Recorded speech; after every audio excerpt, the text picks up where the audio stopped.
e vamos lá. Primeiramente, aquele velho boa noite para todo mundo. E hoje é uma coisa bem tranquila a aula, né? Porque a gente, antes do feriado, a gente falou teve aquele trabalho conjunto das memórias e tal. Eu já tinha esse meu slide já como pronto, né? Mas ainda bem que surgiu essa possibilidade da gente aplicar aquele trabalho. E eu tenho algumas outras coisas a destacar ainda sobre memórias para a gente encerrar. Porque a gente hoje termina de falar de memórias, né? E então a gente, a partir da próxima aula, e a gente dá sequência, vai falar de barramento, vai falar de outras coisas dentro das nossas máquinas. Então, a aula hoje mais rapidinha, não vou me estender tanto, visto que a gente já debateu algumas coisas da memória. Então, o que é que a gente vai destacar hoje? Né? Vai falar justamente de todas as memórias que a gente falou, né? Memória principal e memória secundária, né? De forma resumida. Eu começo esse slide, né, justamente. Lembra que esse slide aqui seria o slide que eu iria apresentar se a gente tivesse em sala de aula, tal, então sem aquele trabalho anterior que a gente fez. Então, eu iria iniciar a aula justamente a gente relembrando, né, o conceito básico lá de armazenamento, né? Porque a gente sempre fala lá de memória, essas coisas, a gente sempre está falando na casa do byte, né? Então, kilobyte, megabyte, gigabyte, terabyte. Eu iria justamente lembrar, né, que um byte ele já é composto de 8 bits. Então, cada byte que a gente está falando, né, quando a gente está falando aí de 1 kilobyte, a gente já está falando de 1024 bytes, né? Então, a gente vai tendo uma proporção grande, né? Principalmente quando a gente está olhando para memória secundária, né? E a gente vê que já estamos chegando na casa do terabyte, né? Então, já é um poder de armazenamento muito grande, né? A gente, na última aula, falando das outras tecnologias de armazenamento, eu me lembro bem quando a gente estava brincando e relembrando, né, as tecnologias mais antigas, né, como SATA e IDE, e a gente estava falando ali de HD de 80 mega, HD de 100 e alguma coisa, aliás, 80 gigas, 100 e tantos gigas e tal. E hoje em dia a gente já está na casa do 1000 e tantos gigas, né? Então, nesse início, né, eu iria estar relembrando justamente essas definições, né? Lembrar que quando a gente está falando de palavra de memória, né, que é uma coisa que a gente falou muito na disciplina de sistema operacional, né, justamente quando a gente está falando dessa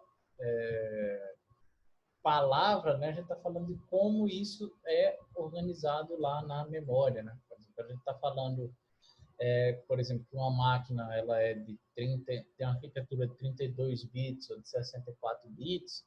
A gente já tinha visto lá em sistemas operacionais, né, que é justamente a largura do buffer lá do teu, do teu processador, né? Então, aquela tabelinha de registradores que tu tem, né, o espaço de armazenamento de cada um deles é justamente do tamanho da tua palavra de arquitetura, né? Então, tem isso.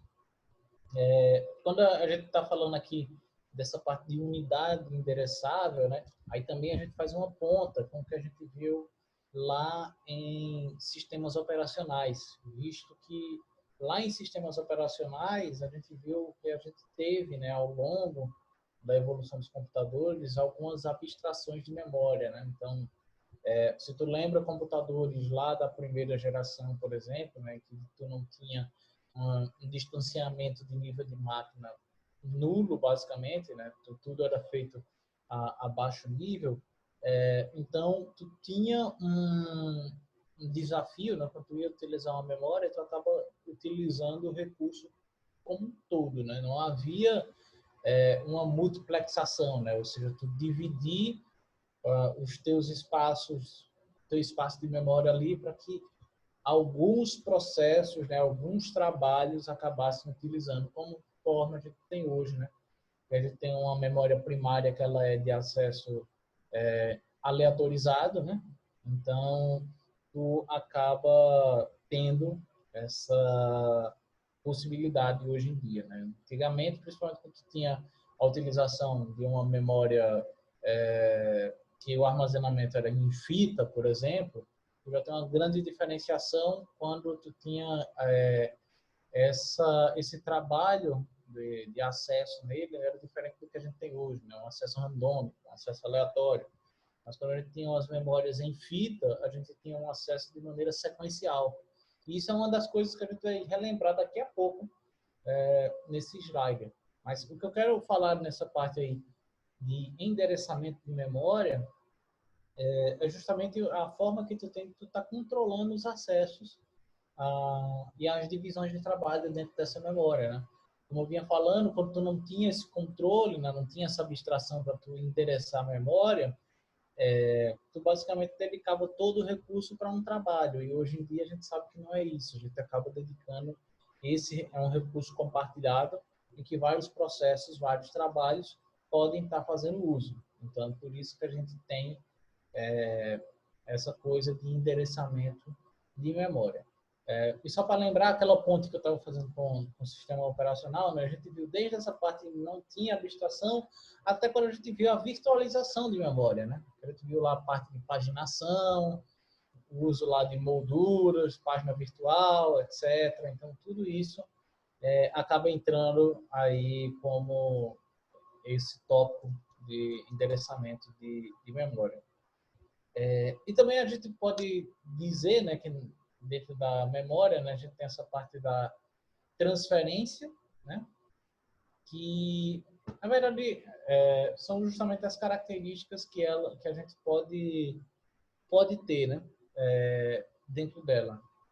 A gente está falando muito aqui de memória principal, já vou falar desses outros tipos de memória, mas nessas operações que a gente faz hoje em dia, né, eu acho que já é até um pouco perceptível quando a gente vai fazer alguma manipulação com algum arquivo grande, a gente consegue perceber isso algumas vezes, né? Por exemplo, quando tu está recortando, né, um arquivo, ou seja, ele está numa pasta e tu está mudando esse arquivo no mesmo disco para outra pasta.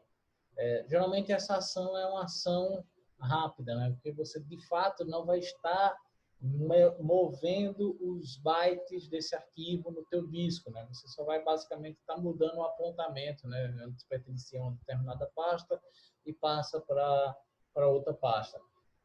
Já quando tu vai fazer uma ação de cópia, né, de arquivo, né, criar uma cópia para outro disco, tu vê que é um processo um pouquinho demorado, um pouquinho mais demorado, porque tu de fato está criando cópias daqueles pacotes de bytes todos para outro local.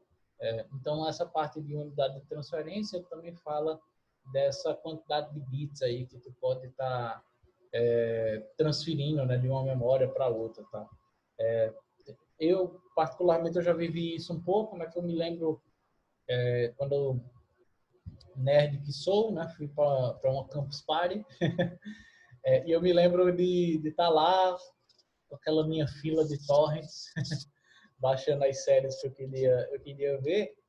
E eu percebi que chegou um determinado momento que a velocidade de download ali, ela não subia mais. Ela chegou em um determinado valor e não subia mais.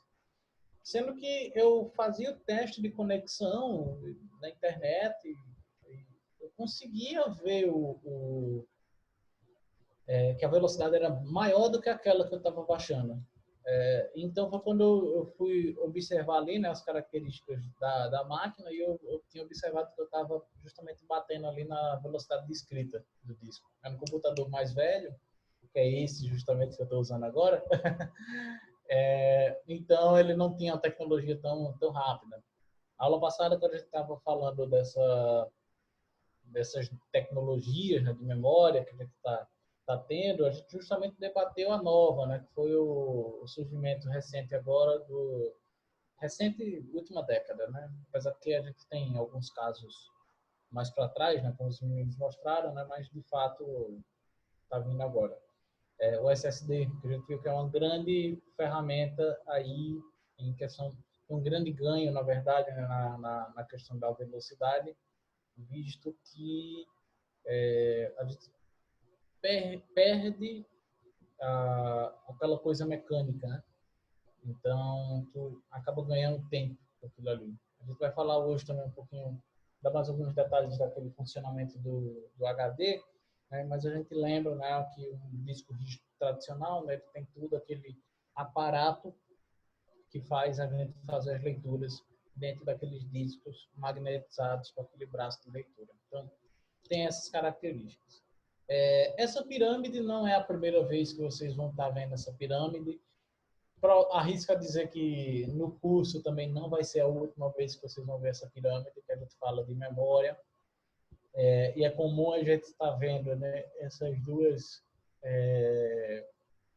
diretrizes, né? Conforme a gente vai mais para a base da pirâmide, a gente está aumentando a capacidade de armazenamento dessa memória.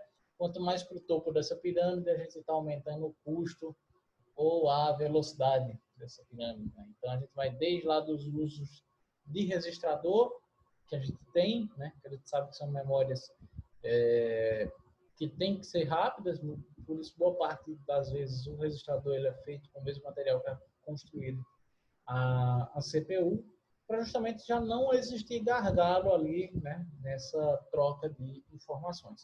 Obviamente, esse material que é feito acaba sendo caro, né? Então, obviamente, não vai dar para tu fazer todas as memórias do teu computador com esse produto, que iria estar encarecendo. E, na verdade, não vai fazer, não faria muito sentido, né? Tipo, registrador, a gente já fez essa análise, né, anteriormente. Né? Registrador ele tem que ser pequeno mesmo, né, porque o fluxo de informações que a gente tem ali é rápido, então o tempo de vida dela acaba sendo rápido. E ele tem que ser um lugar rápido e fácil de achar essas informações, porque senão ele já acaba virando o primeiro gargalo para a tua CPU.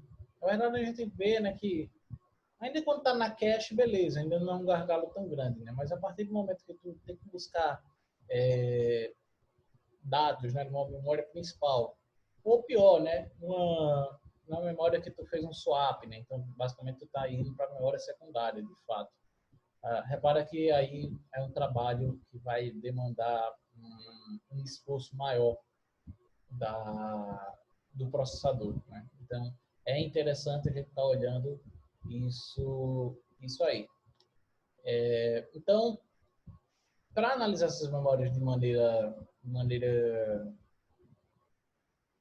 mais dada, né? A aula passada a gente falou muito das tecnologias, mas hoje eu queria justamente falar um pouquinho mais dessa evolução que a gente teve. Como eu falei, né, lá nos primórdios, né, o acesso à memória que a gente tinha era um acesso sequencial, né?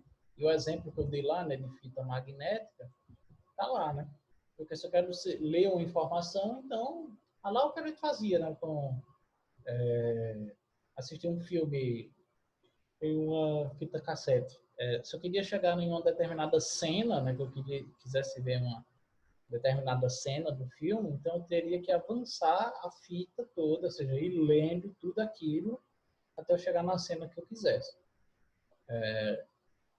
E com a leitura de dados com computadores utilizados em fitas magnéticas, era uma coisa semelhante. Você tinha que estar lendo fita de maneira sequencial, ou seja, naquela sequência, ou seja, andar por aquele caminho da fita, até chegar no dado, na informação que você queria acessar. Obviamente, a gente já tem acessos evoluídos disso daí, né? Antes da gente chegar nos cenários atuais que a gente tem o acesso aleatório, né? Mas, tipo, a gente já chegou a ter acesso direto, né? Que hoje acaba meio que sendo aplicado ainda nas unidades de disco que a gente tem, né? Em alguns modelos, né?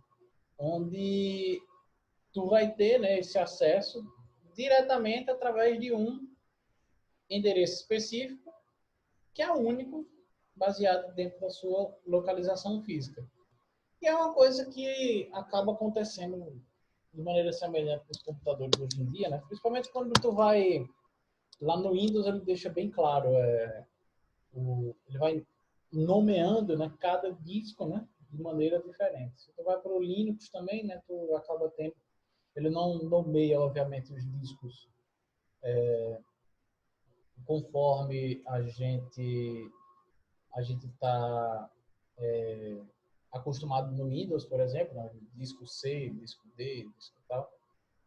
Mas ele vai fazendo os endereçamentos lá dentro dos controles dele naquela pasta do dev, né? Dev, né?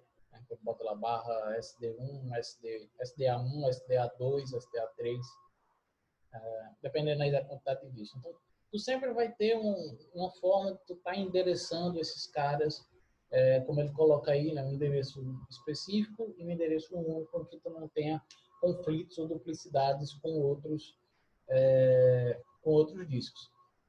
Só que eu estou falando justamente hoje o que a gente tem herdado isso aí, né, nessa parte de ter essas nomeações de disco, né, mas aqui no slide a gente está falando da aplicação real disso, né, e não o que a gente tem hoje em dia, né, que nessa época tu tinha um endereçamento para o disco, mas quando tu chegava no disco que tu queria, né, fazer lá o acesso, né, onde tu queria, então quando tu chegava nesse disco, era uma leitura sequencial. Então, repara que a gente já começou a evoluir um pouquinho, né? Então, antes, no acesso que era só sequencial, basicamente tu não tinha um endereço, né? Tu lia a fita até o dado que tu quer. Com esse acesso direto, né? Pelo menos a gente está endereçando cada um dos discos, cada uma dessas fitas, no caso, né? A gente não está endereçando ainda o disco, né? Mas pelo menos a gente já está dando um nome para cada caminho que a gente pode seguir. Esse endereçamento mais semelhante com o que a gente tem hoje em dia é o que a gente chama lá do acesso aleatório, né? E acesso aleatório está no nome da nossa memória principal, né? É uma memória de Random Access Memory, né? Uma memória de acesso aleatório ou acesso randômico, né? Dependendo aí da sua tradução. Mas ambas, elas trazem a seguinte característica, né? Cada posição da memória lá tem o seu mecanismo de endereçamento. Geralmente, esse endereço que a gente tem hoje em dia nas memórias, eles seguem lá a numeração em hexadecimal, né? Por isso que a gente vê lá o endereço. O endereço da memória é 0x ABC35D, por exemplo. Então, é um endereço de memória aí que tu tem. E essa parte do endereçamento, né, quando a gente abate naquela coisa da arquitetura que a gente estava falando anteriormente, né, a gente tem computadores com arquitetura de 32 bits ou de 64 bits, que justamente, né, se eu tenho, eu vou endereçar todo mundo, né, seja em hexadecimal ou em binário, eu tenho um limite, né. Nesse caso aí, né, se a máquina é 32 bits, então o máximo que eu posso endereçar, né, é justamente o número 2 elevado a 32 menos 1. É o maior número que eu posso endereçar, né, porque se eu for endereçar o número 2 elevado a 32, então eu vou precisar de 33 bits, então eu não conseguiria. Por isso que a gente tinha aquele probleminha, né, quem tinha uma máquina mais antiga de 32 bits, tu não conseguia muito expandir, né, a memória RAM dela, né, porque o endereçamento tu ia ficar barrado justamente dessa quantidade de endereços que são possíveis criar, né? Hoje em dia que a gente já está utilizando máquinas de 64 bits, a gente não tem esse problema mais, né? Então, acaba, acaba sendo mais fácil ali da gente estar utilizando. E ainda aqui nessa parte do acesso aleatório, ele destaca aí, né, que fazer esse acesso através dos endereços, né? Então, qualquer posição lá na memória pode estar disponível, então ela pode ser utilizada e tal. E ele dá o exemplo aí do que isso é utilizado tanto na memória principal, memória RAM, o nome dela, né, já está no nome dela, e também na memória cache, acaba sendo utilizada de maneira desse tipo aleatório. E também tem esse associativo, né? Porque esse associativo ele acontece algumas vezes em caches em alguns casos específicos. Que basicamente quando tu tem, né, um conteúdo lá na tua memória, né, e tu tá fazendo a busca com base nesse conteúdo. Da mesma forma que a gente tem esse modo de acesso aleatório, né, para cada uma dessas memórias, com esse acesso associativo, a gente tem esse mecanismo para endereçamento único e fisicamente conectado a ela durante esse tempo constante. É meio como se tu tivesse uma, como é que eu posso dizer, um viciamento de dados, né? Ele sempre está presente naquele trecho de memória. Então, quando tu tenta buscar um tipo de informação, tu meio que já sabe que está em algum daqueles pedaços da memória. Então, ao invés de tu estar varrendo a memória toda atrás dessa informação, tu meio que tenta buscar por esses setores mais associativos, ou seja, onde tu geralmente consegue fazer armazenamento desses dados. Nessa parte aqui de desempenho de memória, a gente já falou disso pra caramba, né? A gente viu que a gente tem 3 maneiras de acabar medindo o desempenho, né, de memória.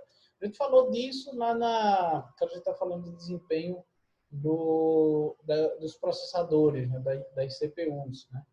Mas a gente vai ver ali que aquelas mesmas lógicas que a gente viu com processadores, elas acabam valendo aqui também para as memórias, né? Por exemplo, você pode estar medindo o tempo lá de memória, né, o desempenho dela, né, pelo tempo de acesso. O tempo de acesso é tu considerar uma operação ou de escrita ou de leitura, né? Que aí você acaba observando esse desempenho dela através desse fator. Isso me faz lembrar até de outra, já que a gente está falando de sistemas operacionais, né, aquela coisa que a gente falava de compactação de memória. Compactação de memória era semelhante a um desfragmentador de disco, para simplificar a explicação. Então, o que é que tu tinha, né? Tu tinha uma organização, né, dos espaços ocupados na memória, a fim de tu pegar todos esses espaços, todos os espaços que estão disponíveis na memória, né, e juntar em um único espaço, a fim de que você conseguisse armazenar mais coisa na tua memória, né? Então, a gente viu que, apesar da intenção ser boa, né, tu fazer essa compactação de memória, mas não é uma ação muito boa, né? Porque geralmente as memórias têm um tempo de acesso, né, maior do que o tempo de velocidade do processador. Então, na verdade, tu fazer um processo de compactação de memória, tu iria estar perdendo tempo. E fora que tem aquele outro cenário também, né, que como é uma coisa muito volátil, né, então tu compacta a memória agora e dentro de poucos ciclos ela já está bagunçada novamente. Então, era uma coisa que não valia a pena. Tu pode também estar observando o desempenho de memória olhando esse tempo de ciclo da memória. Como ele destaca aqui, né, esse conceito de ciclo justamente para as memórias lá com acesso randômico.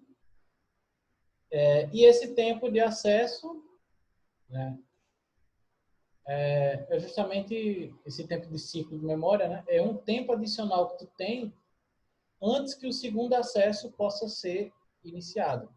É tipo aquela coisa, né? Tu tem um trabalho mas tu não emenda dois trabalhos em sequência, né? Quando tu termina o primeiro trabalho, é meio que tu organiza a casa ali rapidinho para ver se está tudo ok, ver como é que está o cenário, para chamar o próximo trabalho, né? Então, é meio que uma precaução da memória ali para justamente tu observar, né, se está tudo organizado, se de fato não há um uso daquela memória naquele trecho que tu quer utilizar, como forma até de tentar evitar um possível deadlock, né? Ter duas pessoas tentando acessar ao mesmo tempo. Então, esse período aí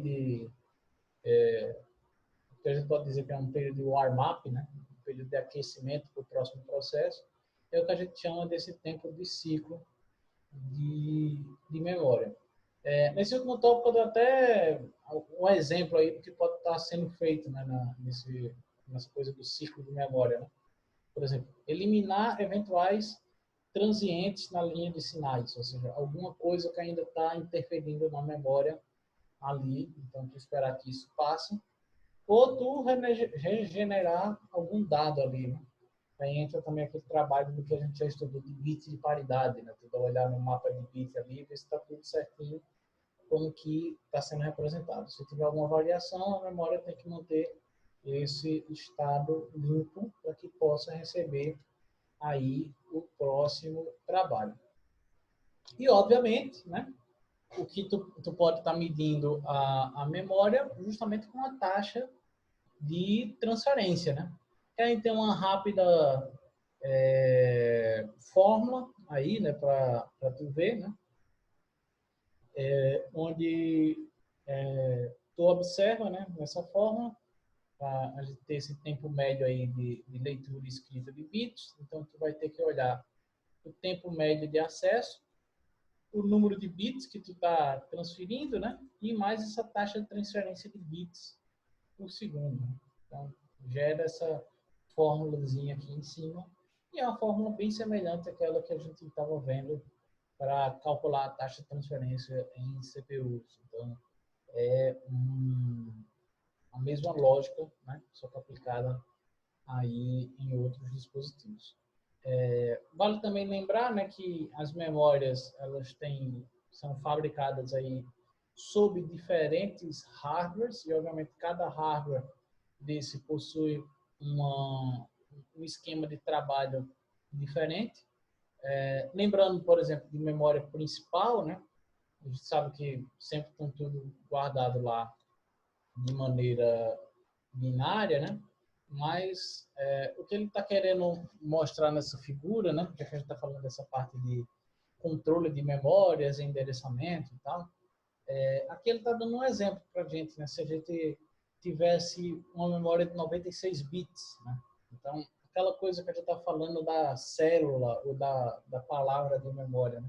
Se eu tenho uma memória de 96 bits, aí tem alguns exemplos aí do que eu posso estar criando, né? Eu posso estar criando uma memória de palavras de tamanho de 8 bits, palavras de tamanho de 12 bits, palavras de tamanho de 16 bits. Então, repara que todos esses exemplos aqui, né, exemplo A, B e C, são memórias de 96 bits, com arranjos diferentes aí de organização, com base na arquitetura, no tamanho da palavra delas. Qual é a mais indicada? Aí vai entrar em debate muita coisa, incluindo até a arquitetura de fato que é usada na máquina, né? Vai que é uma arquitetura de nível que vai usar instruções mais simples, reduzidas, com mais riscos, ou as instruções são maiores e mais complexas e vai demandar tamanho de palavras de memória maior. Então, tem muitos fatores que vão acabar influenciando para dizer qual é o arranjo melhor. Vai depender muito da aplicabilidade da tua máquina. Tá. Aqui é só uma curiosidade, né, de como que tu pode estar numerando esses endereços de memória, que é o que a gente fala lá desses endereçamentos Big Endian e Little Endian, que são os mesmos, na verdade, né? Se considerar o mesmo arranjo de memória, né, com palavras de 32 bits, o Big O Big Endian, ele vai numerar basicamente conforme a gente escreve, né? Da esquerda para a direita, escreve nessa posição. Então, a numeração de memória vai ser nesse tipo, né? 0, 1, 2, 3, 4, 5, 6, por aí vai. E se ela estiver utilizando essa lógica do Lyridian, é mesmo como a árabe escreve, né? Escreve da direita para a esquerda. Então, a numeração disso também muda. No fim das contas, tu acaba também numerando todos os blocos de memória, mas é interessante de saber essa diferença por convenção, né? Como a gente tem essas duas convenções válidas, obviamente o endereço de uma célula pode não ser o mesmo endereço se você está utilizando a outra abordagem. Né? Então, tem essas características. A cache, né, que eu já falei um pouquinho dela, né? Então, ela meio que trabalha com aquela coisa associativa, né? Não tem umas palavras de memória que são utilizadas com mais frequências ali, né? Para justamente facilitar o trabalho do processador, para ele não ir sempre buscar informação na memória principal. Então, o tanto que ele fala aqui, né? A CPU, quando ele vai precisar de algum desses dados, né? Que não está lá no registrador deles, o primeiro lugar que ele vai olhar é justamente para memória cache. E se não tiver aí, é que aí ela vai fazer lá a busca na memória principal. Tem até um nomezinho isso aí, dessa busca que o processador faz na cache, né? Quando o dado que a CPU está buscando está na cache, é o que a gente chama de cache hit, ou seja, bateu o dado que ele estava procurando. E quando ele vai buscar e o dado não está na cache, é o que a gente chama de cache miss, né? O cache perdida, que é justamente sinalizando que o dado não está ali, então ele vai ter que ir buscar em alguma outra memória. Né? Então, um arranjo simples aí do que a gente teria, né, seria justamente esse cenário aí, né, com a CPU primeiro indo buscar na cache, e se ela não acha, então ela vai no barramento até chegar na memória principal e buscar o trecho de memória que ele quer. Obviamente que esse acesso, essa busca na memória, a gente pode ter essas latências, e latência, quando a gente fala, a gente até falou um pouquinho aqui nessa disciplina, são atrasos, e esses fatores que acabam influenciando para a latência, né, destaca aí duas coisas. O primeiro, tecnológico, que é justamente aquela coisa que eu vinha falando da diferença, né, da velocidade da CPU para a memória cache. Mesmo a memória cache, se você for olhar lá na pirâmide, a gente vê que a memória cache é mais rápida do que a memória principal, mas mesmo assim ela é mais lenta do que uma CPU. Então, a gente acaba tendo esse fator tecnológico. E no fator estrutural, que ainda pode estar influenciando nessa latência, né? Por exemplo, eu coloco lá, você tem uma máquina que tem mais de uma CPU. Então, a concorrência de acesso à memória pode atrasar o recebimento do item. Ou seja, quando tu tem meio que um congestionamento ali de várias pessoas acessando a memória, né? Então, tu pode também estar gerando delays, ou seja, pode estar gerando uma latência ali dentro desses acessos. Ah, tinha aqui, rapaz, esse negócio que eu falei lá do cache hit e do cache miss. Tá aqui, justamente o que eu estava explicando, né? Cache hit, quando tá lá o item que ele está procurando, tá lá na cache, então, obviamente, por estar na cache, a latência é quase inexistente. Agora, quando está no cache miss, aí ele vai ter que ir buscar na memória, aí a gente vai ver que vai ter uma busca de uma latência. Na memória secundária, a gente falou muito na última aula sobre os processadores, né, que a gente falou das agulhas e tal. Então, aqui, basicamente, a gente está falando um pouquinho de como que é o trabalho daquele braço de leitura em um disco. Né? Então, conforme o braço de leitura ele vai sendo posicionado no disco, né? Então, ele lê uma dessas trilhas, imagina aí um vinil, né? Só que, obviamente, quando a gente olha no HD, a gente não consegue ver os sulcos, né? Feito a gente vê num vinil. Mas aquele disco que a gente vê no HD, ele tem essas trilhas aí de trabalho. E aqui ele dá até a largura dessa trilha, ou seja, é muito menor do que 1 milímetro. E tu posiciona isso, né? Como isso está rodando, então tu vai fazendo as leituras aí de cada trilha e pegando os dados que tu quer. Então, é fácil. Justamente esse trabalho mecânico que a gente tem, né? Girar o disco e posicionar o braço para fazer a leitura e tal, é um dos fatores que fazem um dos, né? Não o único exclusivo, né? Mas um dos fatores que fazem o disco rígido, HD, ser mais lento do que a tecnologia atual de SSD, né? Porque tu tem esse trabalho dentro disso daí. Então, obviamente, cada palavra dessa aqui, né? Aqui ele está dando um setor de tamanho de 4.096 bits. Então, quando tu olha para o teu disco, né, lá no teu HD, imagina aí que tu tem justamente essas várias linhas de trabalho e cada linha dessa vai ter esses blocos de setor, que é onde tu vai armazenando as informações referentes ao teu disco, ao teu arquivo, ao teu programa, a tudo que tiver salvo lá nessa tua memória secundária.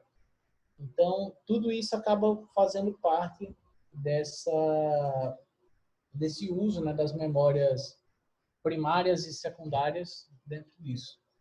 Então, para fechar esse conteúdo das memórias, eu queria justamente passar esse exercício, né, para passar esse slide para vocês, né, para justamente a gente fechar aí com chave de ouro essas questões de memória. Então, para encerrar de vez, né, já começar a olhar para a segunda parte da disciplina, é lógico que eu vou passar um exercíciozinho para exercitar isso que a gente viu, né, nesse meio da disciplina, né, que foi essa parte das memórias. Então, de hoje para amanhã, eu vou estar postando um exercício aí lá no Google Classroom, e aí esse exercício fica como complemento, né, dessa aula, já que é uma coisinha mais rápida hoje, e fica também já para a gente começar a construir a nossa segunda nota na disciplina. Quem ainda não viu, eu já postei lá, né, no Google, no portal da faculdade, as notas. Quem não viu, dá uma olhadinha. Quem tiver alguma dúvida, manda uma mensagem para mim, um e-mail, qualquer coisa. E é isso. Eu queria só perguntar se tem alguma dúvida, algum questionamento, alguma reclamação, alguma coisa. Por mim, bem de boa.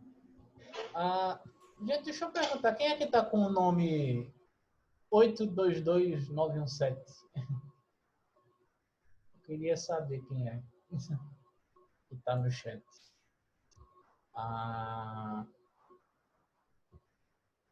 Eu não sei quem é.